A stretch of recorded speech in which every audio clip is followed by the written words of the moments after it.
Hello everyone, luto po tayo ng ginataang gulay. So kayod muna tayo ng niyog kasi mas prepared ako nang nabili na lang yung 10 niyog kasi mas nakakatipid po tayo, more cheaper po to, 10 piso lang kung meron kayong kayuran ng niyog. So ganito po ang pagkayod, napakadali lang po, ilang minuto lang po mga kaibigan. At sure ka pa na malinis kasi ikaw mismo nagkakayod kaysa yung mga nabibili na gata na sa palengke. Hindi natin sure kung malinis yung pinagpigaan nila ng niyog. So mas maganda pag ganito. Ang pinakasabaw ko po niyan ay yung sabaw mismo ng niyog sa unang kapanggata. So ayan na po mga kaibigan, natapos ng kinayod.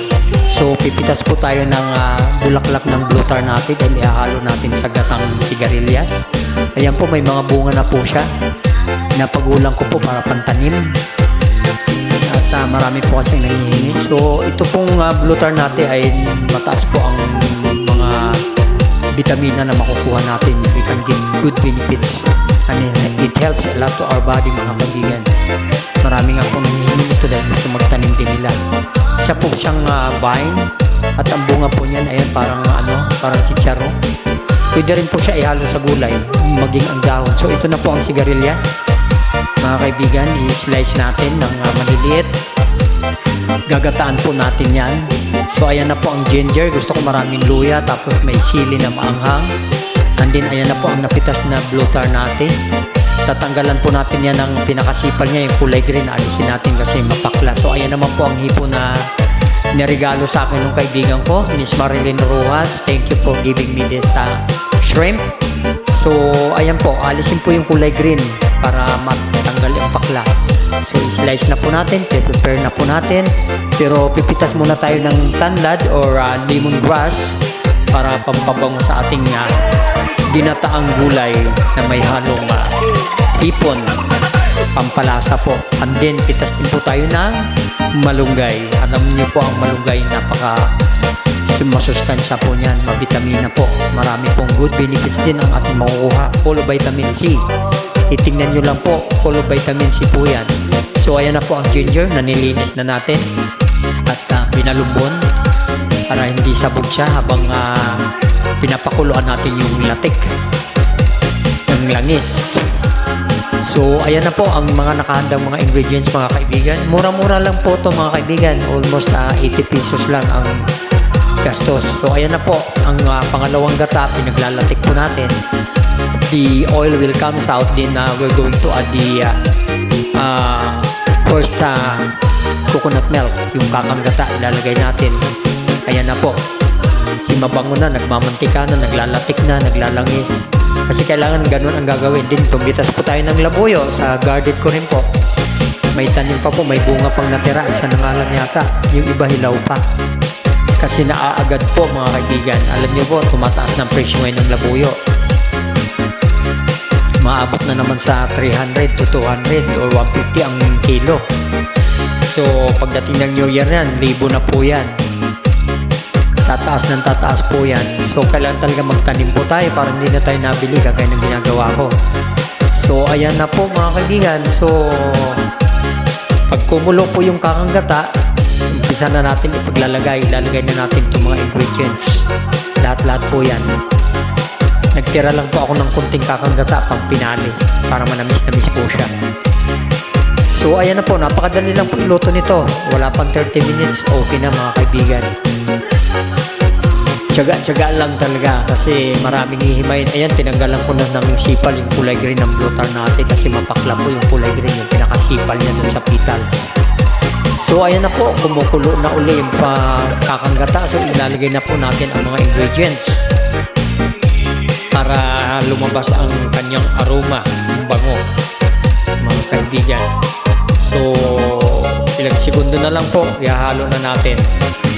At habang inaantay natin, ito naman yung mga pinagtanggalan natin, pinagpigaan, yung mga gulay na hindi na pwede.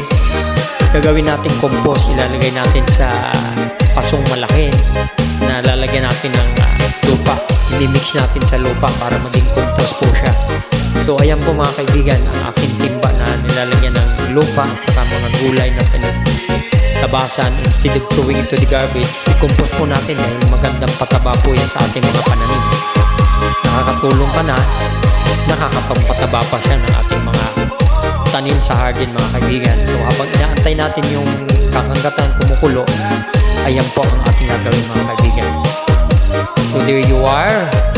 Tsaga-tsaga lang mga kaibigan, pero kailangan tatakpan natin yan dahil hinahalukay ng mga daga o kung anong mga insekto. Kinakalat, kinakalkal.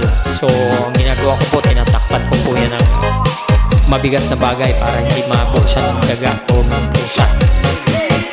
So ayan po mga kaibigan, ilang linggo lang po yan. Ayan, may tanim akong mani, tumubo yung mani. Kasi mataba po yung lupa niyan dahil may nga po yan, may compost sinaluan galing dito sa kabila.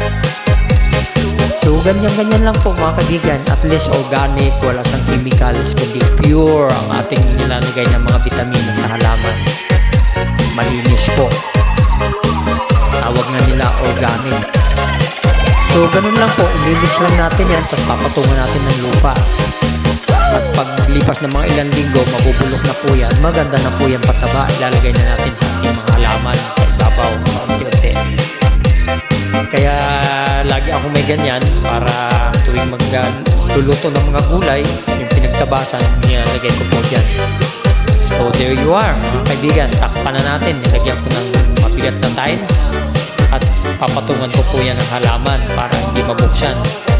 Kasi minsan yung mga daga, sa sobrang gutom na rin yata, pati mga daga ngayon nagugutom na. Talagang kinakalkal nila. So ayan na po, nilagyan ko ng 2 paso ng halaman para hindi po mabuksan. So punta na po tayo sa kusina, tingnan na natin ang ating niluluto mga kaibigan. Ayan yung mani, sana dumami yan. Ano na tayo bibili ng mani, peanuts. So there you are, ayan na po mga friends. Masarap po yan. Again, thank you very much sa nagbigay ng ingredients ng yung shrimp. So ayan na po, ilagay na natin ang lemongrass para lumabas ang aroma, para maging mabango. Then susunod natin yung iba pang ingredients. Ayan na po, yung hipon na binigay ni Miss Marilyn Ruas. Thank you so much for giving me this big shrimp. Pampalasa po yan. Tapos ilalagay natin ang ginger. Ayan na po, nilagay ko na yung ginger. Gusto ko maraming ginger kasi taglamig ngayon, December. Malamig ang nagkakaroon tayo ng mga sore throat, kaya nakakatulog po yan sa ating lalamunan. At ilagay na rin natin na ng chili. So habang inaantay natin na maglangis siya at maluto, himayin naman po natin itong malunggay na napitas. Ito na nga po, binabad ko na rin sa tubig yung glutar natin, pero panghuli po yan, pampinali. So ilalagay na natin ang hiniwang sigarilyas. Usually lagi kong binababad po yan sa tubig dahil kung ganyan sigarilyas na bili natin sa market, kailangan laging minugasan natin maigi at nakababad sa tubig para kung meron ng mga dumi, naaalis po siya. At kailangan hugasan tayo natin ng maayos para malinis ang ating kinakain. Ingat-ingat po tayo dahil pinapasok yan sa ating katawan. So there you are. Pagkatas ng ilang minuto, ayan na po, kumukulo na po siya. Medyo naglangis-langis na po. Ang bango mga kaibigan, nakakagutom. Ang sarap po nito. Ayan mga kaibigan, pwede natin yan timplahan ng kung anong gusto nyo ihalo. Giniling, manok, baboy, or baka, or kahit na ano ng mga leftovers, mga prito. Hihimayin nyo lang po para walang tinik. Halo nyo yung laman. Kaya mga inihaw na isda, mga bangos, pwede nyo po ihalo dyan yung ulo. At yun nga, tanggalan lang natin ang tinik para hindi po matinik ang ating kinakain. So ayan na po, ayun, naruluto na po. Pampinali na po ang malunggay. Lalagay na natin. At inat na rin po natin dyan ang seasoning, salt or patis. Ang sarap po nito mga kaibigan. So tatakpan natin yan ng ilang segundo. Ayan na po. After a few seconds, ayan na po, ilalagay na natin ang blue tarnati. Pagka lagay natin ng blue tarnati, papatay na po natin ang apoy kasi pagkatakip nun, mainit pa po yan, maluluto na po yung blue tarnati. Then mabilis pag-toppings natin yung blue tarnati. So napaka-masustansya po nito, ang daming ingredients. May sigarilyas, may blue tarnati, may malunggay, may shrimp. So marami po ang good benefits na makukuha natin dito para sa kalusugan ng ating katawan mga kaibigan. So there you are, nilagay na natin ang blue tarnati.